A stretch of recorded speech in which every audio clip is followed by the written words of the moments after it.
que vendrá, porque en tus manos mi historia está.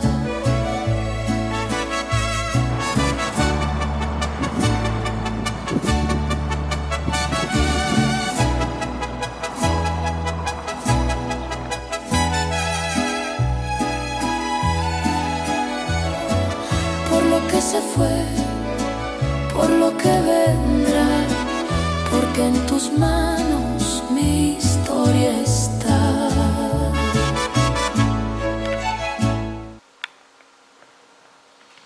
León Romano, orígenes de la ciudad de León. Bueno, pues hoy nos encontramos en el Centro de Interpretación de León Romano. Nos acompaña el señor Víctor García Marcos, arqueólogo municipal de este Ayuntamiento de León. En primer lugar, gracias por recibirnos en este lugar tan acogedor y que recoge parte de una historia de esta ciudad. Buenos días. ¿Ha sido correcta mi presentación o si no, corríjame? Perfectamente, Javier. Buenos días. Bueno, pues vamos a empezar y si quieres hablamos. Cuando quieras. Primero, ¿cómo surge la creación de este centro, de este museo? Habría que retrotraerse al año 1998-99, que es en el momento que se practican excavaciones arqueológicas en el patio de la hoy conocida como Casona de Puerta Castillo. Se va a construir un edificio de nueva planta y, como es preceptivo, hay que hacer unas catas, hay que hacer una excavación arqueológica previa antes de la obtención de la licencia. Merced a esa intervención, a esas excavaciones, pues aparecen una serie de evidencias arqueológicas muy importantes para lo que es la historia de esta ciudad. Entre ellas, por ejemplo, el descubrimiento de la primitiva, de la antigua capilla, de la antigua parroquia de Santa Marina la Real, perdón, de Santa Marina la Antigua, o sea, que está aquí hasta aproximadamente el año 1770, que es en el momento en el que los jesuitas abandonan su colegio, situado muy cerquita de aquí, en la actual calle Serranos, y se pasa para allí la parroquia conocida como Santa Marina la Real. Pero en realidad la inscripción que tenía esa primitiva, esa iglesia del colegio de los jesuitas, no tenía que ver nada con Santa Marina, estaba dedicada a San Miguel Arcángel, ¿no? Se cambia la vocación en ese momento. La primitiva parroquia se derriba y quedó su memoria, bueno, pues ahí soterrada. Y aparte de estos restos arqueológicos que te digo, de esta primitiva parroquia de Santa Marina la Antigua, lo que aparecieron fueron unas evidencias del pasado romano de la ciudad, tanto del campamento primitivo de la Legio Sexta Victris como del posterior de la Séptima Gémina, muy relevantes, y eso hace que el ayuntamiento emprenda negociaciones con los promotores de ese nuevo edificio, de esa nueva promoción, llegan a un acuerdo y entonces toda la parcela que va desde la plaza de San Albito, calle de Santa Marina, hasta la plaza de Puerta Castillo, queda en propiedad del Ayuntamiento de León. Y la idea es hacer, en un primer momento, era hacer un museo de historia de la ciudad. Sí. Posteriormente se cambia la idea y ya se dedica, ya se decide construir o dedicar el edificio a Centro de Interpretación del León Romano. Como tal, arranca en el año 2014. Prácticamente hace poco, ¿no? Sí, haría 12 años. Bueno, aunque es obvio, ¿por qué se le bautiza con ese nombre en concreto? O sea, es obvio, es románico, ¿no? Pero sí. Por decir una manera, ¿de quién surge la idea? Pero un poco la diferencia es muy fácil de entender. Es un centro museístico, evidentemente, ¿no? Pero aquí no se albergan prácticamente, salvo 2 o 3 piezas, objetos originales procedentes de las excavaciones, tanto de aquí, de la propia casona, como del resto de la ciudad. Lo que hay son reproducciones. Reproducciones, o sea, no es lo original. Lo original, salvo hay un par de marcas de la Legio Séptima y poco más. Los originales, las piezas originales, los centenares de miles de piezas que han aparecido aparecido en estos últimos años en las más de 250 intervenciones arqueológicas que se han hecho en la ciudad de León, están depositadas por ley en el Museo Provincial de León, el museo que está en la Plaza de Santo Domingo, en el antiguo edificio Pallares. Bueno, aunque me salga ahora un poco del contexto, es que hay algo que me invade la curiosidad. Este lugar anterior, o sea, a años anteriores, porque yo he vivido por aquí, por la zona de San Mamés, sí, y cuando bajaba veía una ventana y yo no sabía de qué se trataba. Tiene una historia muy, muy interesante.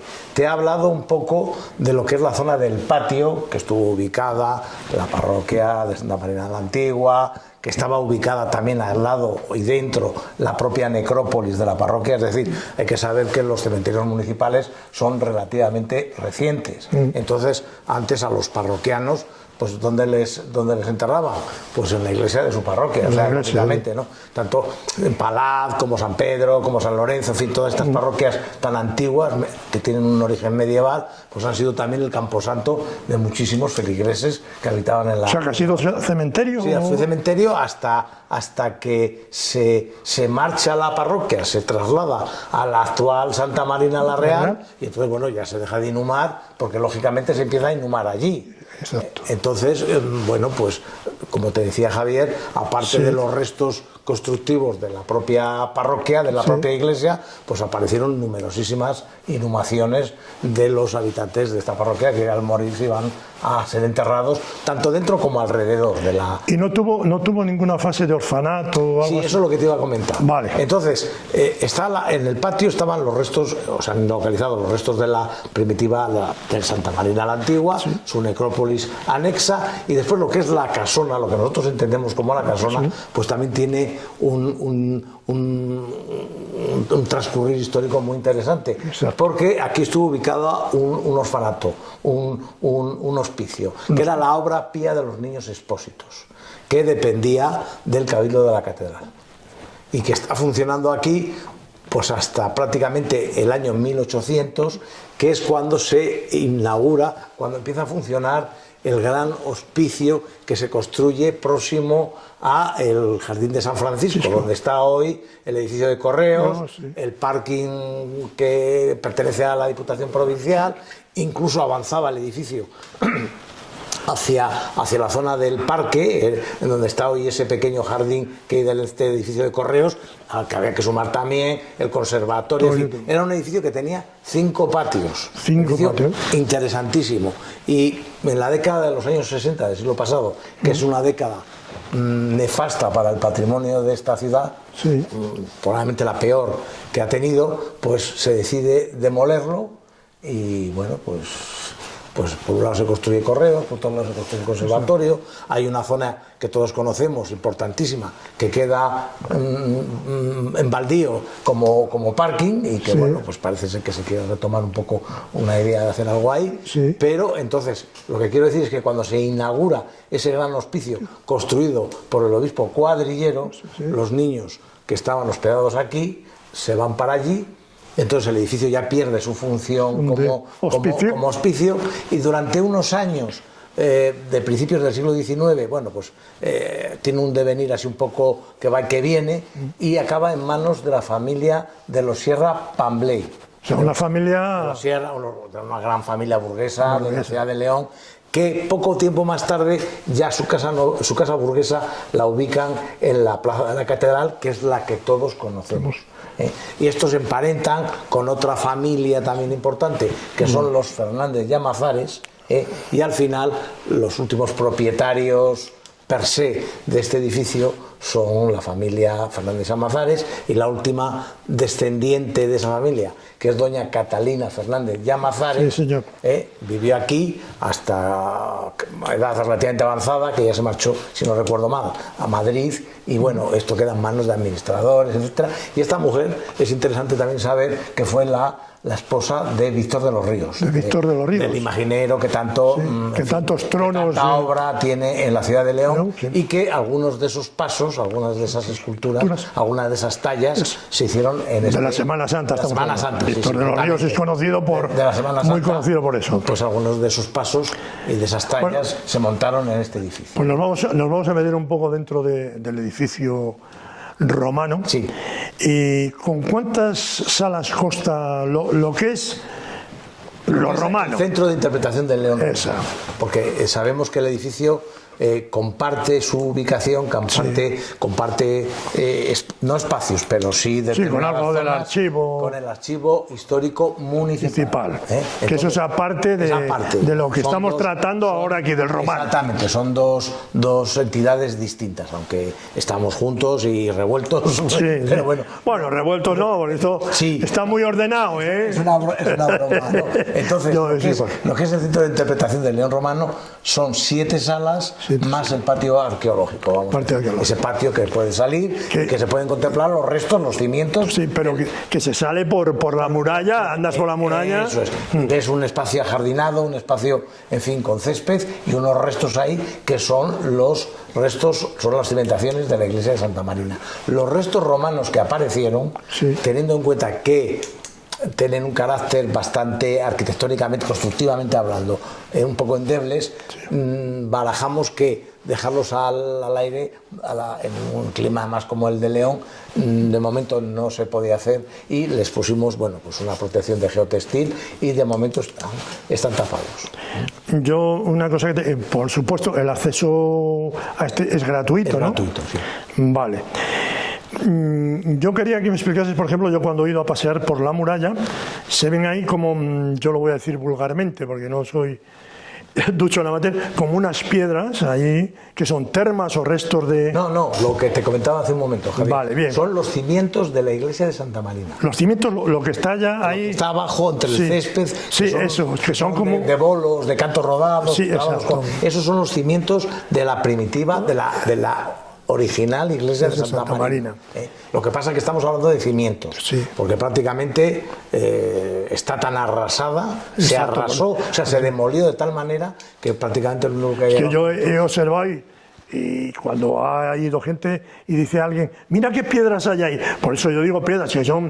Bueno, ya no, hay, creo que hay una imagen que parece que está mutilada y luego creo que hay otra, ¿no? No, nosotros lo único que tenemos en propiedad es una imagen de la Virgen Blanca de estilo gótico, aunque es posterior, es de 1700, no sé si finales del 16 o del 17, que estaba, la gente que tenga...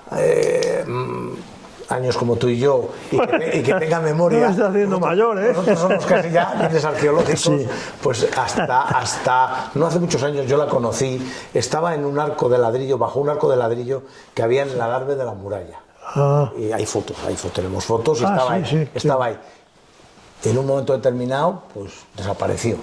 Y hace ya como 20 años el ayuntamiento, la concejalía, la adquirió y está ubicada en un descansillo, en este caso en una zona de donde se sale del ascensor y tal, la tenemos ahí situada. Sí, la van a ver ustedes en el reportaje que vamos a ver. Pero dentro de cuando... Pero no, más esculturas nosotros no tenemos. No, yo no digo esculturas, igual me he expresado mal. Según pasas por la muralla...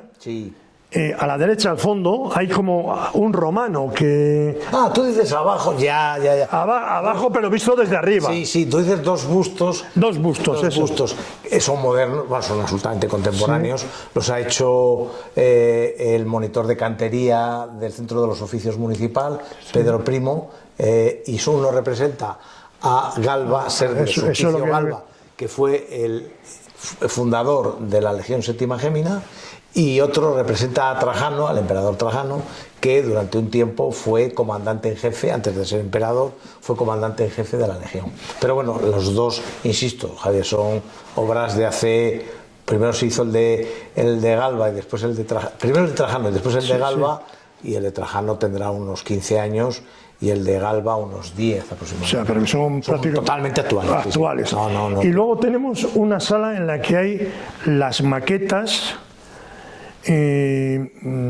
del campamento romano y Sí, todo ello. Nosotros siempre hemos apostado mucho porque estos lugares, estos centros expositivos, estos centros museográficos tienen que ser, hasta donde nosotros hemos podido hacerlo, claro, Sí. tienen que ser muy didácticos. Entonces yo te puedo estar hablando del campamento romano de la Legión Séptima y de cómo era y que sea rectangular y que se tenía una calle principal que se llamaba la vía Vagar, aunque no es una redundancia, la vía principal y otra que se llamaba no sé cómo, y la vía Sagular y la puerta principal y sinistra y la destra, pero por mucho que te intente explicártelo, algo que ha desaparecido hace 1600 años, sí. es difícil que la gente Que lo asimile, ¿no? lo abstraiga y pueda imaginarse. Imaginar. Entonces, a nosotros siempre nos ha importado mucho el llegar a la gente que lógicamente no es especialista en la materia, porque Sí. al que es nuestras cosas, pues no haría falta decirle mucho, y por eso hemos Creado unas apostado maquetas. mucho por las maquetas para que, insisto, la gente que le puede interesar el tema, pero que tampoco es especialista, Sí, llegue bueno. y con las explicaciones pertinentes se haga una idea de cómo pudo ser. Sí, que no sean tan mayores como tú y como yo, Claro, que hayan claro. vivido los romanos, Casi, entonces no casi, se lo imaginan. Casi. Y luego, lo que sí quiero decir, ¿quién es el maquetista? ¿Quién es el que Ha habido hace dos. estas bellezas? Ha habido dos. Juan Carlos Ponga, que fue el que empezó en primer momento, hizo ya varias maquetas. Payozas. Sí, entre otras cosas. Sí, también. sí. Es bueno, aparte de un gran amigo mío, pues estuvo trabajando además con nosotros aquí en la sección. Mío espero que también, porque le conozco. ¿No? En la sección de patrimonio, pues que pues hizo ya varias. Y posteriormente, ya una vez incluso jubilado Juan Carlos, aportó su toque. Uno de los monitores de los oficios, Sí. Juan Cuenca, que incluso la maqueta del campamento es enteramente de él. Otras las ha restaurado, les ha dado Sí. algún toque que a lo mejor en ese momento, cuando las hizo Juan Carlos Ponga, pues no conocíamos o sea, no teníamos el conocimiento que podemos tener hoy. Y bueno, Juan Cuenca pues al final aportó su grano de arena, más que un grano de arena, en fin, y Una playa entera, ¿no? la maqueta del campamento sobre entera. Sí, sí. Bueno, ahora vamos a la parte militar, por decirlo de alguna manera. Hay una sala donde se refleja un escudo, las sandalias. ¿Nos puedes explicar así por encima, muy brevemente, esa sala? Porque yo he visto mucho ahí aglomerado, pero no sé técnicamente cómo se denomina. Sería la sala que nosotros llamamos 1. Sí. Nosotros lo que hemos intentado hacer un recorrido que toque prácticamente casi todos los aspectos de la vida militar del ejército romano. Sí.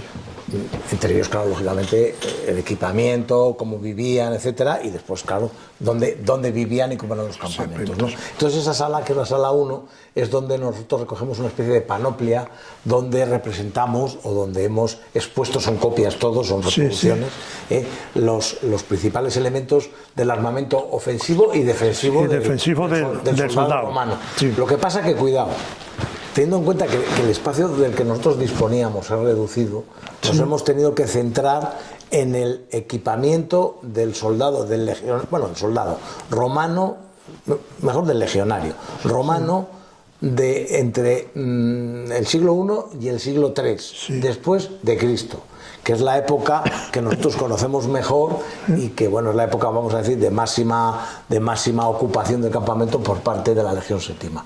Evidentemente, el ejército romano, las legiones romanas, nacen mucho tiempo antes. Hay que pensar que la etapa romana, la historia romana, es la época monárquica, en fin, aquí no tiene, la época republicana, que es... me refiero a la República Romana, que es cuando se conquista la mayor parte de la península ibérica. La península ibérica. Hay que tener en cuenta que los romanos desembarcaron en la península ibérica, en Ampurias, en el año 218 a.C.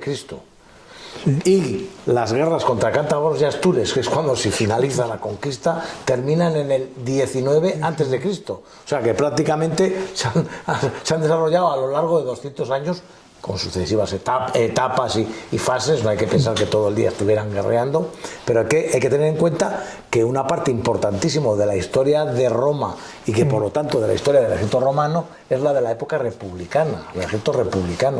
Lo que pasa que Aquí tiene poca incidencia porque las guerras de conquista ya se suceden con el primer emperador, con Augusto, y después, claro, toda la etapa de la presencia de la Legión Sexta primero y de la Séptima después son de la etapa ya imperial. Pero vamos, esas reproducciones podrían ser muchas más. Bueno, vamos a ir abreviando, porque no te quiero entretener, porque sí tengo que decir que ha hecho el esfuerzo de venir por la tarde. Bueno, hombre, eso no. Para que ustedes no critiquen a los que trabajan. Entonces, hay una sala en la planta de arriba, antes de salir a la muralla, que hay ahí como unas urnas, que eso nos lo explicas brevemente. Esa sala... Además de que hay cuadros y... Sí, esa sala está destinada a hablar del mundo tardorromano y tardoantiguo. Es decir, las fases finales de los siglos finales de la presencia romana en general, pero bueno, nos interesa sobre todo en la ciudad de León, y ese primer entronque con lo que se llama la tardoantigüedad, porque bueno, hoy se ve que esos siglos posteriores a la presencia de la dominación romana en realidad son una prolongación cultural, en fin, económica en muchos aspectos del mundo romano. La verdadera ruptura se produce con la invasión musulmana. Entonces, la etapa, vamos a decir, que visigoda o suevo-visigoda, bueno, pues en muchos aspectos es una prolongación del mundo, son elementos también mundo tardorromano. Vale. Entonces, eso se llama la tardoantigüedad. La tardoantigüedad. Entonces, esa sala está dedicada a hablar cuál es el elemento más definitorio de ese momento, de esa etapa en la ciudad de León. La construcción de la muralla de cubos. La muralla tardorromana, que aquí nosotros en León llamamos muralla de los cubos, que también después, claro, se prolonga esa construcción, sigue abarcando toda la edad moderna, o sea, medieval, moderna e incluso contemporánea. Bueno, ahora vamos a ir otra vez abajo. Yo hay un sitio que me deja donde duermen los romanos, la habitación. Y yo ahí no puedo dormir una noche, no puedo venir en una litera con lo que me gustan a mí las literas. ¿Y cómo no vas a poder hacer? Igual que yo, es que prácticamente igual, un poco la diferencia. Pero es que esa sala a mí me llama porque está hecha con todo detalle, los dados, explícanos un poco eso. Sí, hoy vamos a ver cualquier persona que estuviera mínimamente interesada, decir, oye, pues mira, me gustaría tener una reproducción en casa de un casco romano. Pues hoy en internet, en cualquiera de las bases de compra que existen, programa, nos podemos hacer por un precio muy pequeño, con una reproducción muy fiel de cómo era un casco determinado de tal época, ¿no? Entonces, claro, dentro de esa línea didáctica que te hablaba antes de lo que es las maquetas, un complemento también es entendimos que era la reproducción de una de las habitaciones en las que se subdividían los barracones romanos. Los barracones que se llamaban centurias en esta época, en la época de la Legión Sexta y de la época de la Legión Séptima, en realidad ya no albergaban a 100 hombres, sino que albergaban, en este caso, albergaban a 80. Pero el barracón se sigue llamando centuria. Y cada barracón normalmente estaba subdividido en 10 habitaciones, en 10 espacios que se llamaban contubernium. Contubernium, la palabra contubernio actual nuestra deriva de ahí, ¿no? Y en cada contubernium de estos, o contubernio, habitaban por regla general 8 soldados. 8 soldados, porque luego los altos mandos... Después, al final de esos barracones, al final de esa estructura rectangular, se ubicaba un espacio, una construcción unida a esta, una construcción ya de mayores dimensiones, en fin, mucho más, entre comillas, lo de mucho más. Perdona, que eso se refleja en la maqueta. También está perfectamente en la maqueta. Está perfecto. Ahí es donde habitaba, donde vivía el centurión que se encargaba de cada una de esas centurias, que eran 80 hombres en este caso, vamos, pero bueno, se llaman centurias, ¿no? Y después había ya otros mandos de mayor rango, que eran los tribunos, o que era el mayor, que era el legado. El legado sabemos dónde está su edificio, dónde está su casa, que se llamaba Pretorio, el Pretorium, que está en el entorno de la plaza de San Pelayo. San Pelayo. Que la tenemos aquí al lado. Sí, ahí están los dos edificios casi más importantes, bastante relevantes de un campamento, que son los Principia. Los Principia es el cuartel general de la Legión, y justo por detrás está el Pretorio, que era la casa, la residencia del Legatus Augusti, del comandante jefe de la Legión. Bueno, pues vamos a ir terminando. Creo que hay unas visitas guiadas, Sí. tanto dentro como fuera. Sí. La visita guiada abarca, que son a las 11 y a las 5 de la tarde, ahora ya estamos en temporada alta, y son de martes a sábado a las 11 y a las 5, y los lunes. Tomen buena nota. Los lunes no se hacen y se descansa porque bueno, Sí. entonces y el domingo por la tarde tampoco, porque de hecho el domingo por la tarde el centro está cerrado. El centro abre ininterrumpidamente. O sea, vamos a ver, Sí. tenéis unas horas de visita guiada para explicar todo esto, luego salir. Y después se sale, no se explica otra cosa, me refiero, los guías que nosotros tenemos contratados no van a explicar ni la catedral. No, van a sitios concretos de...